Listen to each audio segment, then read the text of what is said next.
Good morning, I'm Clinton Griffiths coming to you from this year's Commodity Classic in New Orleans, Louisiana.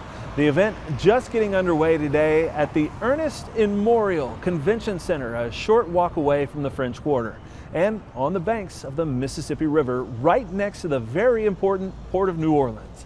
This year's theme, the future is in your hands.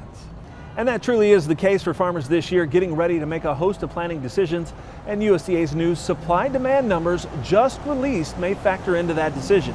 Let's start with a supply picture here in the U.S. Corn ending stocks are lower from last month thanks to an increase in exports, and corn used for ethanol raised 25 million bushels. Stocks reported at 1.4 billion bushels, and the number was slightly less than the trade expected. For soybeans, 285 million bushels still in the bin, slightly above trade expectations.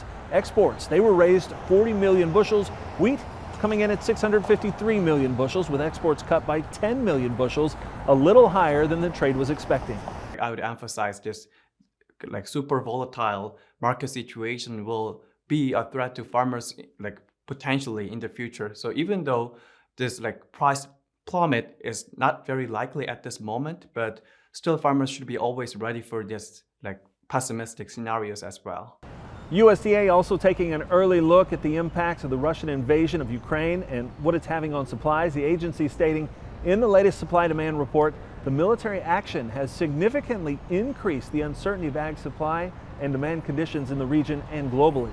It says this month's report represents an initial assessment of the short-term impacts. Looking at world wheat stocks, they came in much higher than anticipated, but it did cut 4 million tons from Ukraine and 3 million from Russia.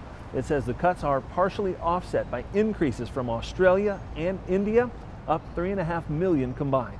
Now for corn, it's raising exports for the U.S. based on expected lower exports from Ukraine. For soybeans, global stocks were lowered almost 3 million metric tons to just under 90 million, the lowest level since 2015 due to lower exports from South America. And many people were probably surprised that global ending stocks of wheat were up 3 million metric tons. And when you step back and think about it, it makes a lot of sense. This conflict is very different than if we had a production shortfall due to a drought or disease or something like that somewhere in the world, right? The bushels are still there. They're just pent up and they can't escape, right? So when we see revisions down in Ukraine and Russia wheat exports, it's not like they just disappear. They go into ending stocks. And of course, those ending stocks are captured in world ending stocks as well.